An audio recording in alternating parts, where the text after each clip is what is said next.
Québec, le 14 mai 1944. Mon très cher René, je t'écris depuis la table de la cuisine, avec la fenêtre ouverte sur le jardin. Il fait doux pour une fois, un vrai soir de mai comme on les aime. Papa est sur la galerie avec sa pipe, maman tricote à côté de lui. Tout est calme ici.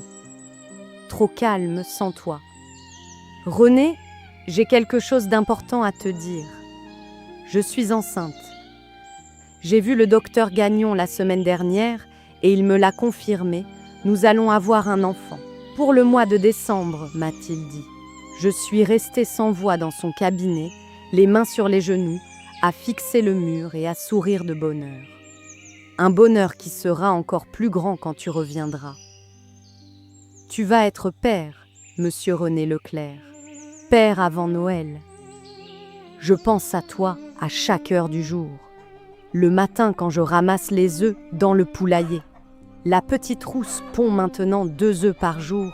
Elle a rattrapé les autres. Je pense à toi quand je mange dehors avec papa et maman et que les écureuils viennent chaparder les miettes sur la table. Tu te souviens comme tu les chassais et qu'ils revenaient 2 minutes après? Papa rit encore de ça. Les voisins, les Tremblay, ont eu un garçon la semaine passée. Madame Tremblay dit que c'est un bon signe pour le quartier, que quand les enfants naissent, c'est que la paix s'en vient. Je veux bien la croire. J'espère que tu portes toujours le petit collier avec l'ange que je t'ai glissé dans ta poche le jour de ton départ. Garde-le près de toi, René, garde-le toujours. Il veillera sur toi quand je ne peux pas le faire moi-même. Comment vont Armand et Gilles? La mère d'Armand m'a arrêtée après la messe dimanche pour avoir des nouvelles. Je lui ai dit que tu m'avais écrit que tout allait bien.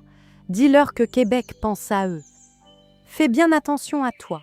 Je sais que tu es courageux, je sais que tu es fort, mais fais attention quand même. Nous avons besoin de toi ici. Moi, et maintenant ce petit être qui grandit en moi et qui ne te connaît pas encore mais qui t'attend déjà. Reviens-nous, René. Reviens-nous entier. Ta Simone qui t'aime et qui prie pour toi chaque soir. Simone. PS. Le poulailler aura besoin d'une nouvelle clôture avant l'hiver. Je t'ai gardé ce travail-là. Dépêche-toi de rentrer, mon amour.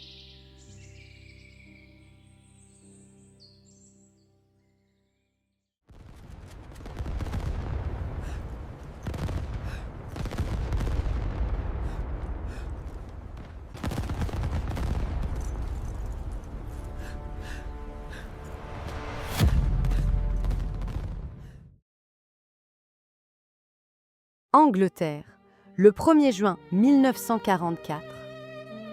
Ma très chère Simone, ta lettre est arrivée mercredi 31 mai. J'étais dans la caserne quand le facteur a dit mon nom et m'a tendu l'enveloppe. Je me suis caché dans ma couchette pour être tranquille et j'ai lu ta lettre plusieurs fois. Simone. Un enfant. J'ai relu ta lettre 3 fois pour être sûr d'avoir bien compris. Je suis resté longtemps sans bouger, ta lettre dans les mains, à penser à toi là-bas dans notre cuisine avec la fenêtre ouverte, à papa sur la galerie, aux écureuils qui chapardsent les miettes, à tout ce que j'ai laissé derrière moi et qui continue de vivre sans moi. Je ne peux pas te dire où je suis, Simone, ni ce qui va se passer. Les lettres sont lues avant de partir et s'il y a des choses qu'on n'a pas le droit d'écrire, elles sont détruites. Mais je veux que tu saches que je pense à toi très fort, plus que jamais depuis que je suis parti. Armand est là, solide comme un roc. Gilles aussi. Tu le connais, il trouverait le moyen de faire rire un mur. Ces deux-là me font du bien. On se protège, on se soutient. Dis à la mère d'Armand qu'il va bien et qu'il mange correctement, même si c'est pas la cuisine de chez nous. Le petit collier avec l'ange. Je l'ai toujours sur moi, Simone. Je le touche chaque matin en me levant. C'est la première chose que je fais. Je ferme les yeux et je pense à ta main qui me l'avait glissé dans la poche sur le quai. Je me rappelle de tout. Ton manteau bleu, l'odeur de tes cheveux, ta façon de sourire quand tu voulais pas que je te voie pleurer, la douceur de nos baisers quand on s'est quitté fin mars. Je ferai tout pour être là pour la naissance de notre enfant. Je pense aussi à notre poulailler, à notre projet, à cette vie qu'on va construire ensemble quand tout ça sera fini. Je vois déjà notre poupon qui court après les poules dans la cour pendant que toi et moi, on boit notre café sur la galerie. Il faut que je termine cette lettre à présent. Il fait nuit et demain sera une longue journée. C'est tout ce que je peux te dire. Prends soin de toi, Simone. Prends soin de vous deux. Je t'aime infiniment, ma Simone. Ton mari qui t'aime et qui pense à vous deux. René.